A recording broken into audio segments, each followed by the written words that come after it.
इसलिए टिकट की बात आप कर रहे हैं, टिकट लाख आप 100% भी मुस्लिम को दे देंगे, बल्कि ज्यादा मुसलमान को टिकट देने से मुसलमान और भी नाराज हुआ है कि इसका मतलब है कि आप प्लान से उतर रहे हैं, मुस्लिम वोटों का ध्रुवीकरण करना चाहते हैं या मुस्लिम वोटों को तोड़ना चाहते हैं। इसलिए आपने अमरोहा जैसी सीट को देखा होगा कि मुसलमानों ने वन साइड वोट किया है और कांग्रेस को दे दिया, लेकिन बसपा को नहीं दिया। बसपा को चुनाव से पहले ही मुसलमानों ने बी टीम मान लिया था, और बहन जी नहीं मानती है तो ना माने। और बगैर माइनॉरिटी के, मैं फिर आपको एडिशनल बात कर रहा हूं, कोई भी एससी एसटी की पार्टी जिसका राष्ट्रीय अध्यक्ष एससी या एसटी है, कोई भी, पूरे भारत की बात कर रहा हूं, बगैर माइनॉरिटी के सपोर्ट के कभी सत्ता के नजदीक नहीं जा सकती है। अगर बहन जी मानती है तो ठीक है, नहीं मानती है तो वो लोगों को निकालती रहे, जोड़ती रहे। अब वो समय भी नहीं है निकालने जोड़ने का। आने वाले विधानसभा में कोई टिकट मांगेगा नहीं यदि अगर गठबंधन नहीं करेंगे। लेकिन सर बहन जी ने सब ज्यादा टिकट दिए थे, 35 मुस्लिमों को नहीं चाहिए ना टिकट ज्यादा। पहले गठबंधन में आप आइए, पहले ये संदेश दीजिए कि हम चुनाव जीतना चाहते हैं। आपने पहले ही ये संदेश दे दिया कि हम चुनाव नहीं जीतना चाहते, हम किसी से गठबंधन नहीं करेंगे। जब आपको पता है कि देश में गठबंधन का एक लंबा इतिहास है, भारतीय जनता पार्टी से जनता दल, कांशीराम साहब की, मैंने जीते जी की बात कर रहा हूं, भारतीय जनता पार्टी कांग्रेस के खिलाफ गठबंधन बना था जब पहली बार 89 में, जो चक्कर छाप जिसमें बीपी सिंह, एसआर मुंबई, रामकृष्ण हेगड़े, देवीलाल, ये सारे, मुलायम सिंह, लालू, रामविलास पासवान, नीतीश कुमार, ये सब जब एक होकर, बीजू जनता दल जो अभी है उनके पिताजी थे नवीन पटनायक, समझ, ये सब लोग मिलकर बनाए थे, तो तब तो भाजपा उस गठबंधन में शामिल थी, उसमें कम्युनिस्ट भी शामिल थी। सवाल यह पैदा होता है कि जब भाजपा से आरजेडी, यानी अब आरजेडी या समाजवादी है, पहले तो जनता दल था, जनता दल जब भाजपा से गठबंधन कर सकती है, और जब बहन जी कर सकती हैं, कांशीराम साहब कर सकते हैं भाजपा से गठबंधन, तो फिर बहन जी को गठबंधन से परहेज क्यों? किसी से भी, ABCD किसी से भी, बगैर गठबंधन के ये संदेश चला जाता है कि आप चुनाव जीतने के लिए नहीं, वोट काटने के लिए लड़ रहे हैं। लेकिन सर 2012 के बाद से लगभग 10 चुनाव हार चुकी है बीएसपी, धरातल में पहुंच गई है, पेंटी में पहुंच गई है, क्या कारण मानते हैं? सलाहकार हमें बना ले। आज मैं कह रहा हूं, कम से कम किसी को तो मान लीजिए, मैं तो शिष्य बनकर ही रहूंगा, छोटा सलाहकार बना ले, और आने वाले 27 के चुनाव में अगर बहन जी मुख्यमंत्री नहीं बने तो लखनऊ के चौराहे पे मेरा सर कलम करवा देना। लेकिन आप जब किसी को मानेंगे ही नहीं, किसी की सुनेंगे ही नहीं, किसी के भावनाओं का सम्मान ही नहीं करेंगे, तो ऐसा हो नहीं पाता। अब समाज ऐसा नहीं है। समाज में जो आवाजें उठ रही है वो आप तक जानी चाहिए। समाज क्या चाहता, क्या सोच रहा, समाज कुछ सोच रहा और आप कुछ सोच रहे, तो टकराव हो गया, जीरो पहुंचे। क्या क्या कारण हो सकते हैं बहन जी के? नहीं, एक ही कारण है कि वन मैन शो आप हैं, अब किसी की बात सुन नहीं रही है। तो हाँ, बिल्कुल, माने अब ये तानाशाही इसको कहें या फिर सबको नजरअंदाज करना, समाज भी कुछ बोल रहा है। बसपा का जो कोर वोटर है वो भी कुछ सोच रहा। आप कह रहे वोट प्रतिशत की नहीं है, मुस्लिम समाज क्या, जाटव ने भी वोट नहीं दिया, 100% नहीं दिया है, ये मैं कह रहा हूं दावे के साथ। वो सारे आंकड़े हमारे पास भी आए हैं। तो जो कोर वोटर बसपा का है, जब वो खिसका है तो क्यों खिसका, उससे भी सवाल पूछिएगा ना। तो समाज जाटव जो गया है इंडिया गठबंधन में, इसकी मुख्य वजह क्या मानते हैं? क्या वहां पे संविधान बचा पाएंगे गठबंधन वाले, या क्षण बचा पाएंगे जो वो भावना दे रहे हैं वो? यही सवाल तो मैंने उठाया था चुनाव से पहले कि बहन जी को कमान संभालना चाहिए था कि मैं बचाऊंगी, मैं लड़ूंगी, मैं रोकूंगी लोकतांत्रिक। लेकिन बहन जी तो पहले किनारे हो गए, तुम लोग को जो करना करो, मैं तो अकेले लड़ूंगी। तो लड़ना फड़ना ये मसला नहीं है लोकतंत्र में। जो इंडिया गठबंधन के लोगों ने जो प्रस्तुतिकरण किया है, जिस तरह का वातावरण बनाया, जो राहुल गांधी संविधान की मैंने पुस्तक लेकर, संविधान लेकर घूम रहे थे, अखिलेश यादव संविधान लेकर घूम रहे थे, तब बहन जी जो असल संविधान की रक्षक हैं, जिनकी पार्टी का मैंने आधार ही संविधान बचाना है, वो संविधान से भी दूर थी, भाषण से भी दूर थी, राशन से भी दूर थी, तमाम लोगों से दूर थी। तो बंद कमरे में लखनऊ से आप सारे फैसले लेंगे, नहीं हो। कहते हैं कि बीजेपी की बी टीम हो गई है बहन जी, क्या कोई दबाव है इनका? नहीं, ये तो वो बताएंगे, इंटरनल बात मुझे क्या पता, मैं कोई ज्योतिष तो हूं नहीं।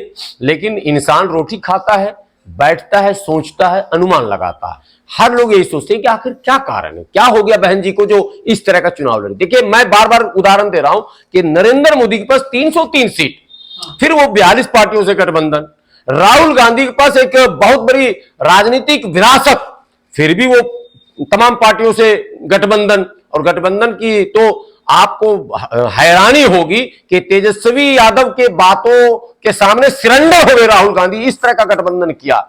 और बहन जी से हम लोग अपील कर रहे थे गठबंधन कीजिए, गठबंधन कीजिए। कई बार आपने सुना होगा, कई वीडियोज हैं सैकड़ों, डॉक्टर एम यू दुआ साहब ने कई बार कहा भाई हमें गठबंधन में 1 सीट दे दो, 2 सीट दे दो। क्या मामला है आपका भाई? आप गठबंधन से भाग क्यों रहे हैं और कहां भाग रहे हैं? इस देश में बगैर गठबंधन के अब कुछ सामाजिक गठबंधन, राजनीतिक गठबंधन, अब तो आर्थिक गठबंधन का भी जमाना है, बिजनेस भी लोग मिलकर करते हैं। आप चुनाव अकेले अकेले लड़ेंगे, आपका समाज आपके साथ खड़ा नहीं होगा। डेट में दलितों की पॉलिटिक्स खत्म हो जाएगी, जिस तरह से बीएसपी को धराशायी किया गया है। नहीं, दलितों की पॉलिटिक्स कहां खत्म हुई? बिहार में देखिए चिराग पासवान 5 सीट लेकर आए, पॉलिटिक्स गठबंधन की है, पहले समझिए। पार्टी खत्म हो गई सर, बीएसपी तो बस मैं तो कह रहा हूं आपको गठबंधन, क्या लॉजिक मानते हैं? जब तक 2 बातें होती हैं, या तो आप गठबंधन करेंगे या फिर आप कुछ कर कर दिखाएंगे। आपने जब कर कर दिखाया था तो आपको मेजोरिटी मिली, 2007 से 12 मौका मिला, लेकिन 7 से 12 में आखिर कौन सी चूक हुई के बारे में आपसे अल्पसंख्यक मतदाता छिटक गया, ये भी आपको समझना पड़ेगा। देखिए हर चीज का बारीकी से जांच पड़ताल होता है राजनीति में, सभी कारणों की पड़ताल करनी पड़ती है। अचानक बोल दिया हमको मुसलमानों ने वोट नहीं दिया, अच्छा नहीं किया, ऐसे नहीं चलेगा। क्यों नहीं दिया? कारण बुद्ध का कथन है, हर दुख का कारण है, कारण का निवारण है। तो ये तो तथागत बुद्ध बोल चुके हैं।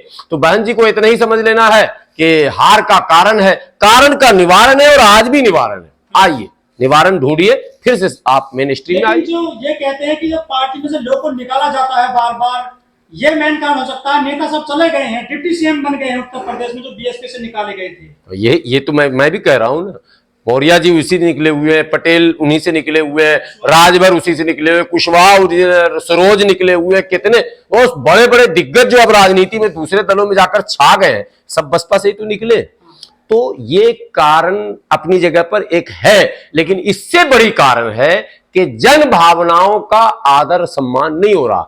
आपके कोर वोटर की इच्छा क्या है, आपका जो कोर वोटर है वो चाहता क्या, आपका जो बेस है उसकी समस्या क्या, ये तमाम चीजों का मिश्रण करके। अब एक बात बताइए, बसपा ने ताला लगा दिया, कोई आंदोलन नहीं करेगा, और चंद्रशेखर रावण जाने लग गए। आपके यहां बलात्कार, एससी समाज के साथ एट्रोसिटी हो रहा, उन्हें मारा पीटा जा रहा, अपमानित किया जा रहा, बलात्कार की घटनाएं घट रही, हत्या हो रही है। आखिर आप विक्टिम के घर नहीं जाएंगे तो क्या मैसेज जाएगा? बहन नहीं, कोई नहीं जाएगा, कोई धरना नहीं होगा, कोई आंदोलन, तो फिर न्याय कैसे मिलेगा? न्याय के लिए सड़क पर उतरना पड़ेगा। ये भारतीय लोकतंत्र की परंपरा रही है, और चंद्रशेखर रावण ने ये करके दिखाया। कभी राजस्थान जा रहे हैं, कभी अभी रामपुर में लेटेस्ट जो घटना घटी, तो बहन जी नहीं गई, चंद्रशेखर रावण गए, हालांकि पुलिस ने जाने नहीं दिया, लेकिन हीरो तो हो गए कि मैं जा रहा था। अब ये चीज बहन जी को समझना होगा। बसपा में एक टीम ऐसी होनी चाहिए कि कहीं भी पूरे इंडिया में एट्रोसिटीज होता है, उसका भौकाल करके आप जाइए, हंगामा करके जाइए, तब जाकर वो बैकअप हो पाएगा। ऐसे जो पहली पॉलिसी थी, दिन बदल गए हैं, सोच लोगों की बदल गई है, हालात बदल गए हैं, पार्टी को भी करवट लेना पड़ेगा, उसी रास्ते पर नहीं। पार्टी का दर्जा रहेगा क्या? नहीं, अब तो नहीं रहेगा, वो तो हो गया खत्म। राष्ट्रीय पार्टी नहीं रहेगी, नहीं रहेगी।